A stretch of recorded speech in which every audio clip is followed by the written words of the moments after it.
and I don't love his that he did. character Yeah, like in that he real wrote, life. Blackish. Yeah, which is like him, but I don't. I don't think he should have done mixed-ish. I think it's so many things off of the ish. Yeah, I'm okay with it. I'm not okay with it, I've but not watched any of them. In fact, even Blackish, I stopped watching. Black AF is what Blackish should have been for me. yes, I understand that. It's just Black AF is not funny. It's funny, it's funny but for it's me. not trying to be funny the way Blackish is. Yeah, but Black Blackish AF was is so honest to me. written to be- yeah, palatable. Hey, exactly. Black Exactly. AF, let me tell you, as soon as he said I hate white people, I was like, this one, here is the show I want to watch. This is the one. This is the one. And I really don't like him. What did he do in life that you don't like I him? don't know, I think it's just a bit of an asshole. But America it seems things. everyone I like is a bit of an asshole, which is also fine. But like him, he's also like, it's based a little bit on his real life, signed for his divorce on his birthday. I don't know, there's some things I just, but I admire his black man entrepreneurship power. I like that the shows that he's done are so many and like so diverse. I mean, because I watch Grownish. To be honest, I'm watching Grownish for Chloe and Halle. Because Oh, they're there. Yeah. I didn't know. And they're like the way you've never seen them. Like Halle has more than one line in life. Like I feel like Halle is usually so This is the younger diminutive. one. Yeah, but hey, in that one, she has like I really enjoy that show for everything other than what I'm supposed to enjoy the show for. Because I don't enjoy Zoe. Zoe irritates me. Who's Zoe? Zoe, you know, see in Blackish, Anthony Anderson has a kid. Zoe, the firstborn, who goes to college. Oh, you mean So that's what Nani? Grownish is about. Yeah, babe. What's her name? Yara Shahidi. That one. Yeah. I don't like her in the show. Everyone else, all her friends, I like them all. It's her show. Yeah, but I don't like her. I like everyone else in the show, not her. Alright. Welcome to the show, guys. We Welcome. were just talking about Kenya Barris. Yeah, and his name is Kenya. Why do black people do that? So they need my connection na- to their motherland. My name is Taraji. It means expectation. No, actually, I think she thinks It it does. means love. No. Oh. She said the wrong one. Expectation is the right one. But like, They don't know the meanings of the things, but they're trying to connect with their, I guess. African ancestry. I guess it's just that everyone called Kenya is a bit of an asshole. Kenya Moore is well, Kenyan government is a bit of an asshole, so I guess it rhymes. But hey, Kenya Moore is an asshole. What? I just started watching Real Housewives again because of my de facto roommate. Hey, my gosh. Kenya Moore is an asshole. My gosh. And she's like a judgy asshole. Well, anyway. So, hi everyone. Welcome to the 18th show. Yeah. Thank you for the 1,000 listens. Let's get it up to more. Tell your friends. Tell your wives. Tell your kids. Tell your working from home mates. Tell your Wiccans and your wizards. Wiccans? I like it. I like it. Tell your Wiccans and your wizards. I like it a lot. Okay. Tell your Judge and your Judge Rocks. Welcome to the 18th show. Today we are going to be talking a little bit about grief. Grief. Yes. Good grief. It's good. What? Yeah. So we're talking a little bit about It's a grief. G. And the reason I wanted to talk a little bit about grief, regardless of the laughter next to me, although my mother is a laugher at grief, so I think it's also a healthy way to look at grief. But the reason I want to talk about grief is because like I feel like in the last couple of months, like literally since 2021 began, it's like we began 2021 and then all of a sudden people just started like literally dropping dead. And like it was just a lot, you know, like from famous people like, you know, like Lorna Irungu Macharia to like people, you know, like my mother's best friend died the other day. It's just like I don't know what's going on. And it's not, I mean, yes, a lot of them are older people, but there's been a couple of younger people. And I just wanted to explore like feelings around grief, how people deal with grief, how people would like to be dealt with in their grief, stuff like that. So maybe I can just start with, have you dealt with grief in the past, in 2021? Yes, Yeah? I have. Not personally, but to my friend. Shout out to Nyomo. How do you think, in the middle of so many deaths happening, and I mean, obviously grief can be over many things. It can be a heartbreak over whatever. It can be death. It can Different be losing a job, forms. because losing a job can give you grief. I think we've been grief-stricken in having lost jobs for years now. But like specifically to do with people who Have passed away. have passed away. What's your question? It's not even a question. It's more of a statement. It's like I'm struggling with being able to be present for not present for people, but present for the process of grieving because there's so much happening. Because there's so much happening consistently. Does that make sense? Like, Black Lives Matter is every day. Our friends' parents are dying. Our friends' everything are dying. Kenya government wants to take SARS into oblivion. I know, and that's There's another so many thing. problems. Like, when there's roadblocks and people are dying in ambulance, it's just like, it feels like we're in a constant state of just like constant Of grief. survival. Yeah. And Surviving the grief, surviving the hardship. yeah, and that has to have an effect, no? Yeah, of Like, course it does. Yeah. I feel like it numbs a lot of people and it's traumatized a lot more. For me, grief has always been something that's not abstract. It's always been very real and very, very much a part of everyday life. How so? The first time I experienced grief, I lost a cousin when we were like 14 or something. A cousin you were friends with? I mean, we were friendly. I liked her as a person. But then we didn't get much time to get to know each other. But I remember it affected me. I felt a type of way, a certain way about it. And I remember also when my uncle died, that was my mom's brother. That was a heavy time. Then my cousin's sister died. Like, I've always, for me, the knowledge of death is always acutely just there, hanging You're out. very aware of it. Yeah, it's not something that I'm not aware of and that I don't think about. So when grief happens, it's just to feel what you're feeling and deal with those feelings. And Can you deal with feelings of grief? Yeah, Okay. I mean, you're thinking about it in a bomber way. When I say deal with, it's like the feelings are here. Yeah. You feel them. Yeah. Whatever that means, you experience them, you deal. As opposed to trying to fix it. It just feels like there's so many feelings. There are. Cause like, I mean, even in like Despair. literally, yeah, like in the last like 2 weeks. So I just finished reading the book that we talked about in the last episode, Traveling While Black.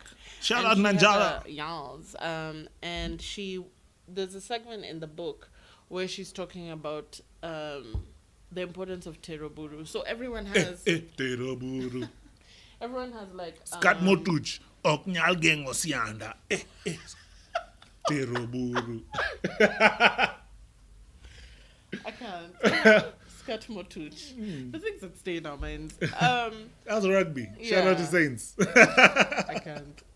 So, like, she has a segment where she talks about how, like, the collective Teroburu for so many things has not happened, right? Translate for the others. Teroburu is the direct translation is taking the dust, as in like sweeping the dust or the evil or whatever out of the home, as you syndikiza the spirit of the body into the spirit that has died into Of the the other realms deceased. of wherever it's going, basically. So like traditionally, Luos will like run a bowl through the household or the homestead to raise the dust, right? So that you tero the buru is dust, so that you take it, you move it or whatever. Take it out. I've really literally translated. I apologize to But all that's- the Luos who are that's the- currently offended. So I mean, they can be offended, but that's the best way to translate it. If you try and anglicize it, you then make That's sense. You sense. then have the same It gravitas. I mean, English. A whole bull.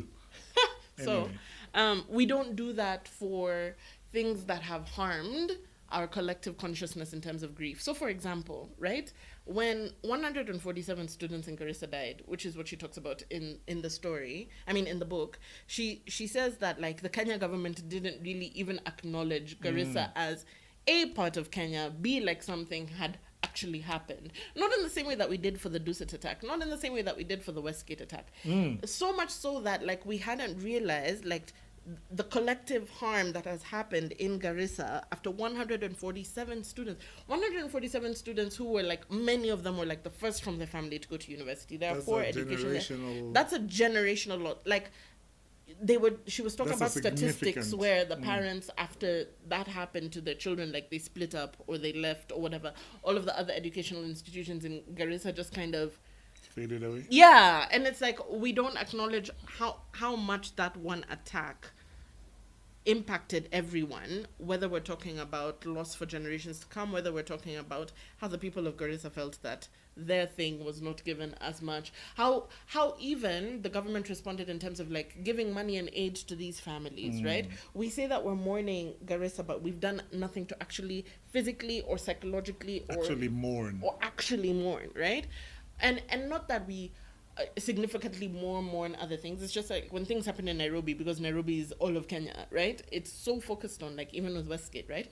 It was a huge thing. It was a terrible thing, but Westgate had like there was a fake support system. It wasn't a real one, but like it's present, it's remembered. There were commissions of inquiry, and yes, the commissions didn't do anything. One is in Nairobi, one is in. Oh, that was what the difference was for me.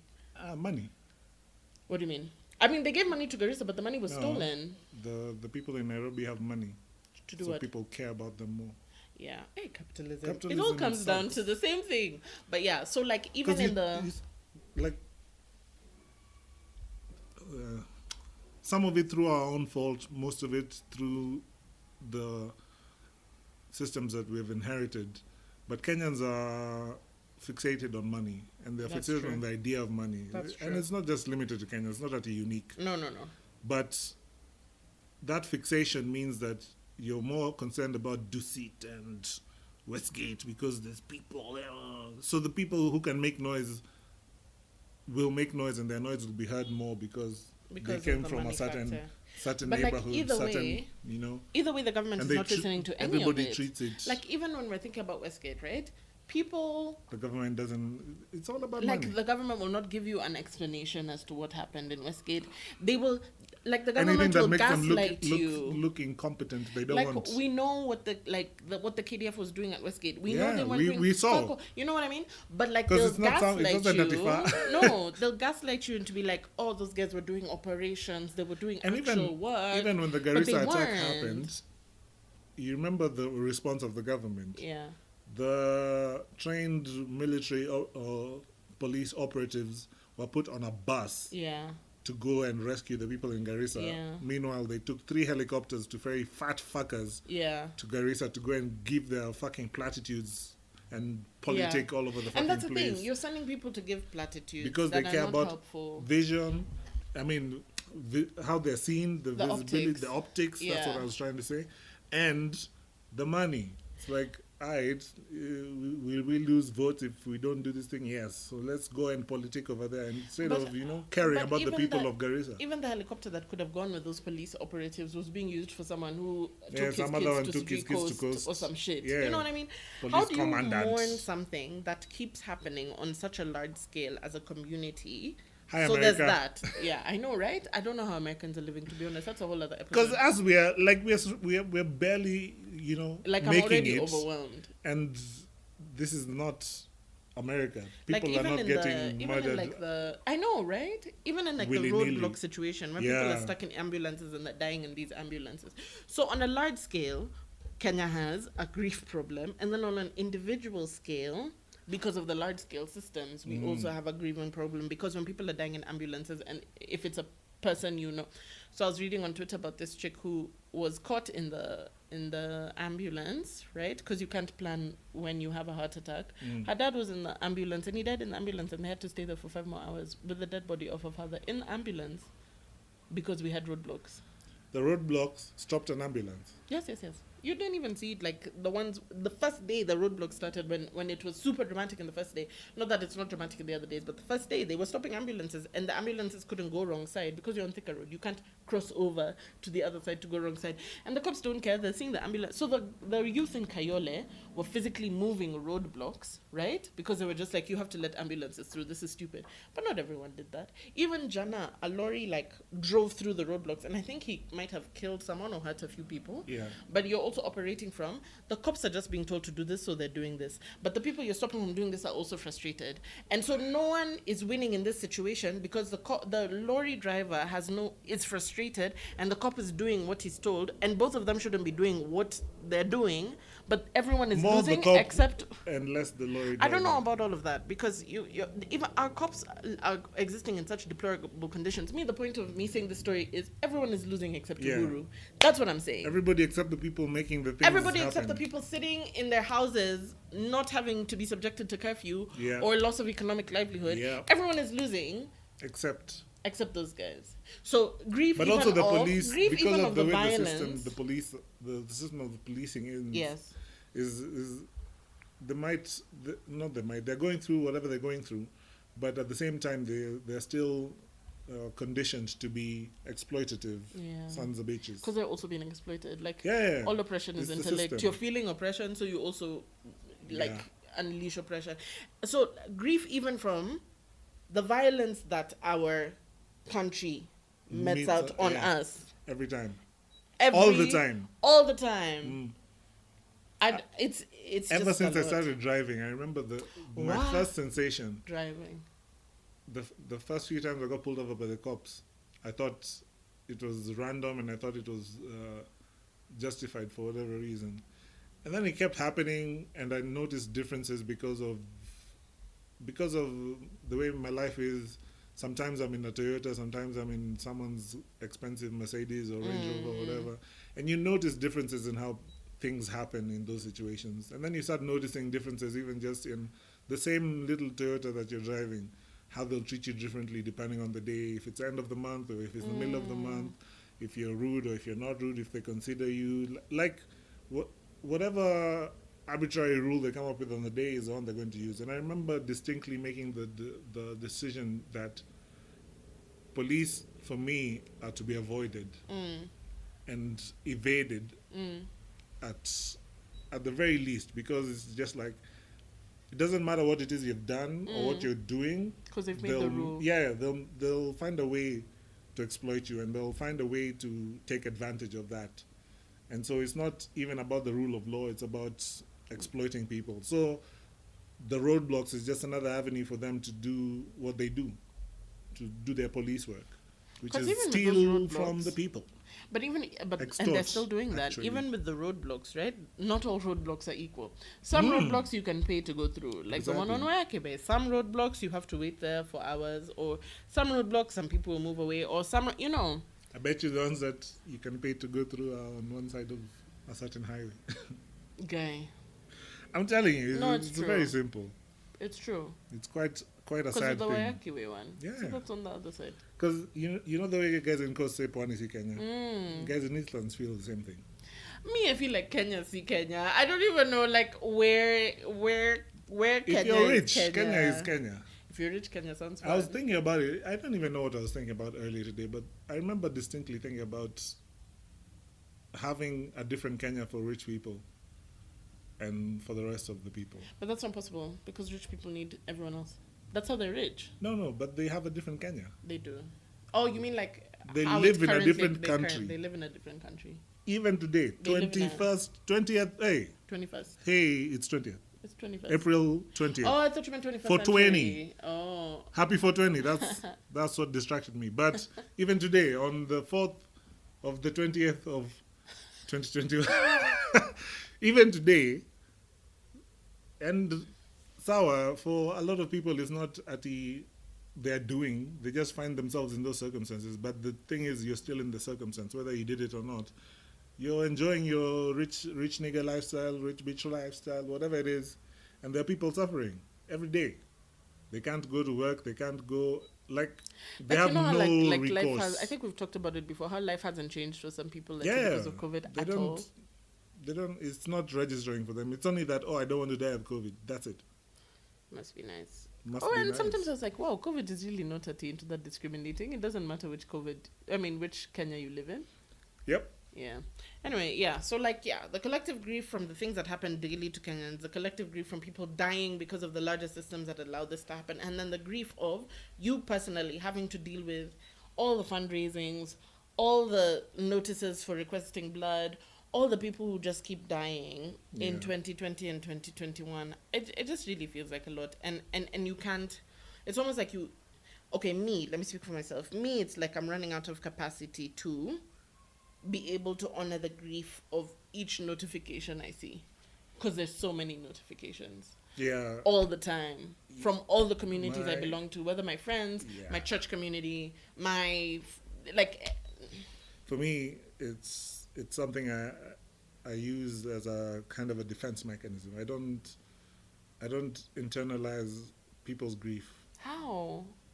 I mean, I do my best to not internalize most of it. How sometimes I just ignore stories. Other times, No, but like Njogo's just mom, you can't ignore that. yeah, but that one you can't not internalize. So me, I'm saying the ones that are close like that. Me, it feels Are you- like there are many to the point that they're close like that. deal.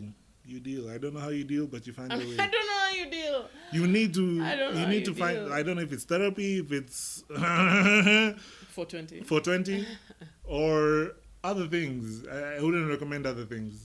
I don't know which other things Maybe there are. other things are talking about it, but it also That's feels also like it's therapy. a cyclic conversation. The way you were talking about stick the plug in the socket to the bulb, it feels like it's just like a revolving, rotating conversation over and over again about the exact same Because thing. it's the same thing, And yeah. it always ends in, hey, wow, this pandemic. Guy, wow, Exactly. 2020. And for like, me, I don't have... that's why I can't internalize these things, because I've made my conclusions about the pandemic. My conclusion I made about the pandemic, I think the second month after the thing was a big deal in China. That was like Feb last year. Feb, March, yeah. And I remember my resolution was You were like, just yeah, ooh, ooh, the next 2 years, cancel them. yeah, And guys were looking at me like I was crazy. And I yet, here remember, we yeah. are, 2021, yeah, still dealing with the pandemic. yeah. Same for grief. It's like the ones you can't ignore, you have to deal with. But then it's just, how long am I going to be angry that our government is oppressing us, that this is happening to Kenyans who can't afford to not be facing the brunt Yeah. of our systems. Yeah. It's a lot, and I tend to be very empathetic, so it gets heavy for me very quickly. So if I don't ignore it, it'll be a problem. Yeah, that's Yeah. true. And like, not everyone can do the whole channel your anger into Nope. signing the petitions. You know, like we can't all. I can't sign. Listen, I'm tired of signing petitions. I'm tired of it. I need people to wake their fucking brains up. Just open your brain. I don't know how you're going to do it, but you need to figure it out, because that's the only thing that's going to save us from any of this shit. I don't even have a And solution all as of to this what's shit. going to save us at this point. It's because opening your brain, because it's not at a I don't one think solution. I think It's they've not a one decided solution that their thing. brains are open. So No, I've you been- can't decide. Your I brain think- has to be open. No. You So, can't decide that your brain is open. It has to open. No, as in they think their brain is open. Oh, Is what okay, I'm so saying. then they're comfortable. So like, even when we're having conversations on Twitter about this curfew thing, guys are like guys who genuinely feel like they've thought it through are like, the government is doing this because it's important, and if you're on the road past 8 p.m., then da da da da da da da. And then they think that their brains are open. And but what they I thought haven't about even it- thought about it. But that- no, because that it's like they've the thought about government it. thinks it's a good idea. Why? Even just one question beyond Yeah, and the then you action, ask why, and then you ask they- why, no, and but then it everyone, doesn't go of course, anywhere. everyone asks them these things. And what I've observed from my conversations on Twitter is also this majority that we think are like the supposed thinking majority, or the supposed... You think? I don't think that. What I'm saying is the people who are empathetic to the plight of Kenyans are not the majority. That's Yes. what I'm saying. And I hadn't realized that. That's what I'm saying. You think? Yeah. Me, Me, I know. Yeah. And it's a simple thing, because systems are bigger than individuals, and so the Kenyan system is going to breed Kenyans. And when you were saying that people named Kenya, what was your descriptor? Assholes. And I was like, yeah, it sounds accurate. Yeah. Kenyans or Nairobians generally are Yeah, assholes. Nairobians can be assholes, what? And that's what I'm saying. It's like, if you put flour and milk and eggs in a baking tray, What's gonna happen? you're gonna make cake. Yeah, you can make cookies and other things. If you give birth to people within a system that Yeah. doesn't care about people, you're gonna give birth to more people who don't give. Exactly. Yeah. So it really surprised me that people like couldn't even think beyond. Why were you out at 8 p.m. on the road? Like, there was a chick who was also talking about, also on Twitter. Twitter is a blessing and a curse. What? There was a chick who was also on Twitter who was talking about how, my dudes, I left Jobo at 4. I stood in line to catch a Jav till 6. We were in jam because it's fucking Thika Road till 8. So, of course, at 8 we were still on the road because it's a Jav. It's not a Concorde jet. Yep. Only to be tear-gassed by cops who feel like Yep. they have to carry out the directive of an unfeeling. It's just like, I don't know if you guys want people to fly home. I don't know if people They don't expect- understand. They don't take into account the nuances of life. No, We don't have a feeling populace. no. People are not empathetic. People don't think about others. They don't, and they can't afford to. It's not even that I'm blaming them for how they behave. They can't afford to do that shit, because as soon as you start doing that shit, something bad's going to happen to you. That's the muscle memory that they have from living in this country. You can't afford to show weakness or to be you a can't different show way. weakness in the CBD, my 'Cause guy. where? You'll be robbed immediately as soon as you talk to a guy to show him directions. He was drugging you, as Yep. in. Yeah, it's a mess. Anyway, yeah. So those were my thoughts on collective grief, personal grief, being overwhelmed in the pandemic, which I guess at this point is normal. I don't know how much longer we can be exhausted for, because it just feels like another layer Me, on I've top been of the exhausted, regular. though. Yeah, that's what I'm saying. Like it feels like we were already exhausted of Kenya as Yeah, a that's the place. thing. The grief, This is the just grief another- is layered on top of other Yeah. grief And then that now we we've put been the- experiencing that Yeah. people didn't know. No. And for me, I always found it interesting because it was the consumption of alcohol in this country has always been symptomatic of something for me. Yeah. And I never knew what it was until I was like, oh, okay, people are just depressed and unhappy. Yeah. They don't know how to deal with it because there's no other way to explain it. Because where? Yeah. And you don't even know that you're feeling the way you're feeling, but you know that if you don't have your bottle of whiskey or 7, You'll feel worse. Monday won't be able to come. No. And it's like, what the fuck, man? What the fuck? And then so you take all of that and then you put it in a pandemic, which Yeah, slaps and then add a a pandemic. whole other layer on top of. It adds fatigue from the disease awareness and diligence. I'm so tired of masks. What? It adds despair from lack of employment and loss of employment. It adds It stress to relationships that were otherwise perfect in air quotes. Yeah. Because now you have to think about. Now you it's have a to stress think test. now you have to think about things. We're in the house. Yeah. Like. You know, like when they're building engines for cars, they'll take the block of the engine Yeah. outside of the car Yeah. and put it in a dining room where they test the engine's tolerances. A what room? It's called dynamometer, but they call it dyno for short. I was just like dining room. They run the engine, Uh-huh. but they run it at maximum for an elongated amount of time to find out the weak points and fix that, and stress points and all that. That's basically what happened to a lot of relationships during the pandemic. That it's is like there's nowhere to go. accurate. You stay here and we put the thing on max. Yeah. We see what's gonna survive. Yeah. We're in a dino room, guys. It's true. Yeah. That's the exact definition of what the fuck is going on. And Like test it to all the limits, all of them. Test them all. because it's already like bad. So it's bad in all fronts. If it's bad if you're by yourself, because the loneliness can drive you mad. It's bad if you're with a partner who you didn't want to be with in the first place. Yep. It's bad if you're with a partner and children. Or of course, It's many bad Kenyan if you're with a families- partner you didn't want to be with, and children that you don't know what to do with, and you lost your job, and And like how some people live, like a lot of people live with their parents. You know what I mean? It's like wild. not living with their parents, as in your parents and your kids. yeah. So like it's up and down. There's responsibilities galore. There's all this stress that you have to handle as the head of the household or the person in charge of the household. And It your doesn't matter landlord who isn't you going are. to drop your rent? Exactly. No. I mean, some did. Some were humane. That's the thing. I think on a base level, Kenyans are very much a humane populace. I would think so, but But we are everything is forced being- into a system. We Yeah. are forced into a way of being. Because the reason I don't stop for strangers in town is not because I don't want to help you. No, It's because I don't want to end up dragged You don't and want to be attacked with the one and person who mugged. will kill you, steal from you, Yeah. or whatever. And it's not like, as much as it pains to ignore people's plights, there's no alternative. Yeah, Kenya has not. Nairobi, sorry, because I don't. Nairobi, It's yeah, not yeah. like that Kenya is not all. everywhere. In fact, most of Kenya is not like that. So I wonder also, like, yeah, in the lack of humanity for not reducing people's rent in the middle of COVID, right? Of course, I'm not obligated to. They're not. It's their fucking business. Yeah, but like, I don't see how you can. How be you okay don't. with not. There are people even give moratoriums. Like, I can't judge you, Even rent. a How are you going to make? moratorium, even a like, I know there's some people who are like, okay, it doesn't matter how late you are with my. By the way, I asked my caretaker if they're going to reduce rent. He did the equivalent of laughing in my face. He was like, "That's not gonna happen." And I'm just like, first Why of is all, that why am I funny? giving this person my money? Number Yeah. one. Number two, why would you laugh and not even ask?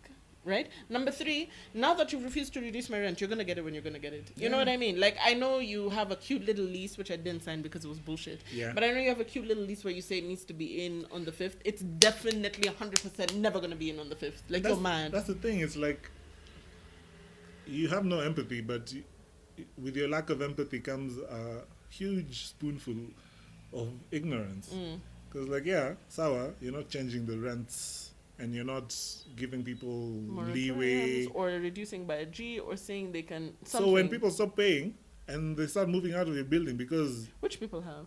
I've seen at least 5 houses that are consistently empty now. Yeah. And it's that simple. It's like, would you rather lose paying clients for the long term or lose a bit of money now? You know what I also don't understand? I feel Because like it's this, like, what the fuck, man? but he doesn't actually care about the rents, which is why I'm like, if you don't care about the rents, reduce them. Yeah. You know what I mean? Like, you're not paying a huge CG what you're You're not paying the bank for what? No, you're not. You because this thing has been around for age. Anyway, that's You can beside the afford point. humanity. My point is you can afford humanity and you still don't.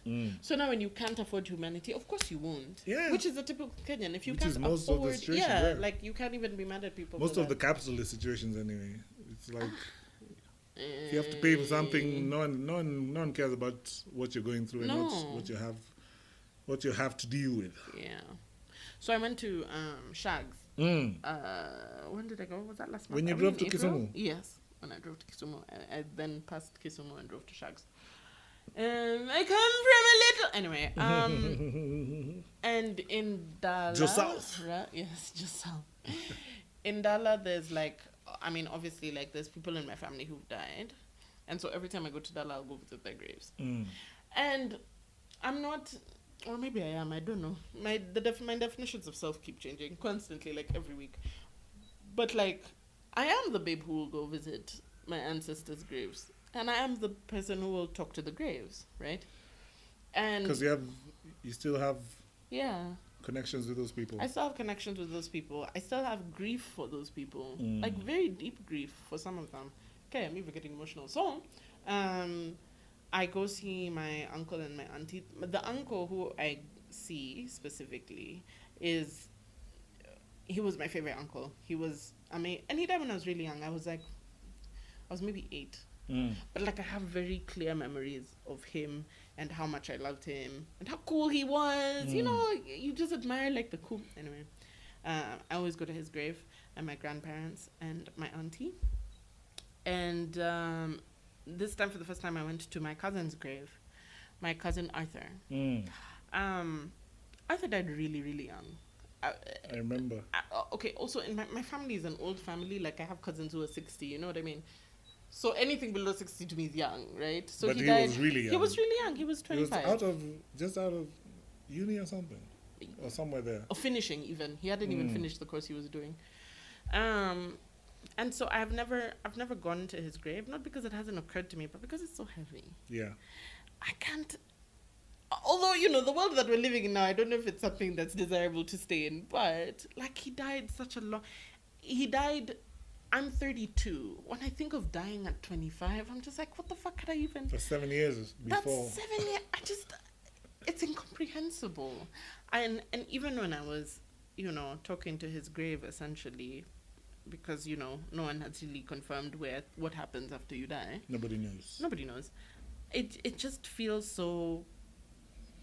It feels so jarring to deal with grief on a personal level, and it feels so jarring to see the representation, you know, of that grief. But it also feels important to do things like that. Yeah, yeah. To tell To them that, like, address yeah, and to and tell to- them, like, I still think of you, and I still remember you, and I remember who you were, and I will always remember you, you know. I And mean, we I don't know, do but I that. don't. But we don't do that I don't. as like. I a don't nation. relate to that. Uh-huh. Yeah, because I'm about to sound a bit callous, but this is just how I process grief. I remember the people when I remember them, Mm. and if I can, I visit their graves. But most of the time, I'm not thinking about them. No, I'm not saying that I'm always like consistent. Okay, no, that's a lie. I think about that very often and a lot, but in different. I'm not always thinking about people who died. I'm usually thinking about what happens after you die and what have I not done at And I this think point as that I the need years to go, I lose have that. memories of people. Yeah, Yeah. it's okay. So then it gets to a point where it's just like, I remember you existed and I remember that you died. Yeah. I feel like that's enough, though. I don't feel like it has to always be like super. I'm okay with it. It's not a thing or a thing. It's just that I feel like sometimes people are hard on themselves for living their lives beyond grief. Like grief for me is not. It's not something I take out on Sunday at today's for grieving. Yeah. Grief comes on a Tuesday. It comes. It comes. Yeah. It comes on a Wednesday. It comes. It's like it's part of it's part of life. Yeah. It's like happiness, like sadness, it's like disappointment. It's all in it together, and so that's why I struggle so much with taking on extra grief from, like, I don't even watch news. Yeah. Because I'm just like, but all these Kenyans, all Yeah. of them suffering. Yeah. And I think And these that's guys my are just, problem. they just don't give a fuck. I think that's the overwhelmingness I'm feeling because I don't watch news, but I'm on Twitter. Yeah. That's a newspaper. Yeah. Like, yeah. So I think also in that, and I'm not saying that you have to like constantly recognize and refresh the memory and I'm just saying now more than ever before I It's think about hitting. death extremely often because but also as an impetus for Yeah. sometimes it helps me to get out of unhealthy situations because I'm like, if I'm dying tomorrow, is this how Is I want this to how? spend Yeah. It was my like, life with this Nah. nigga or at this job or in this restaurant, or eating this bad sandwich, or whatever it is. So I think it's also useful as a spurring A on. motivator. And even if it's also a motivator to like challenge your stupid Nairobi senator who says absolutely nothing about people stuck in roadblocks, whatever way you use that grief or that anger for, I think is useful. Yeah. Yeah. And the funny thing is like I'm trying to avoid taking on people's grief and their anger, but it lives within me. It's Yeah. like I'm the Hulk. Yeah. And my problem is not having the anger or the grief or dealing with it, is that for a lot of the times it feels like, for one reason or another, a lot of people are unaware, or they don't care, or they don't know. Like, some people are ignorant by choice. Some people just, stuff happens and it's outside of their purview.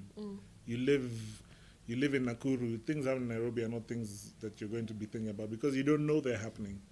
And so I find that a lot of people are callous and unfeeling, and that bothers me. And dealing with that every day is too much. So just, I'm just going to chill. Yeah. Until people start feeling things Yeah. and start feeling like perhaps we can change ourselves, because that's the only thing that's going to make any difference. Yeah. When you start caring about others, then it's like, okay, this guy is not good for all of us. Yeah. So No, we perhaps- definitely have an empathy problem. Yeah. For whatever reason, whether it's because you're jaded or can't afford it or whatever, Whatever reason, it's a we all have problem. an empathy problem. Yeah. Guys, how are you dealing with your collective grief of the period, whether personal or communal or whatever? How are you surviving being overwhelmed capacity-wise in the COVIDs, pre and post, during, intra, whatever? Leave us tips, because we need them. Yeah. Both physical and actual. What does that mean? I think I you mean meant- tips okay. for money. What? Give me tips like a dancer. All those other ones you can apply to your own life. To just message us if you want to M-Pesa the hosts. Yeah. Well, right. We accept M-Pesa, sponsorship. Money is a good way to deal with grief. Actually, no, that's not true. It will take Yeah. it away. No. But it can buy you tea. It helps you do the things that might help you. Yeah. Let us know, guys. Bye. Oi.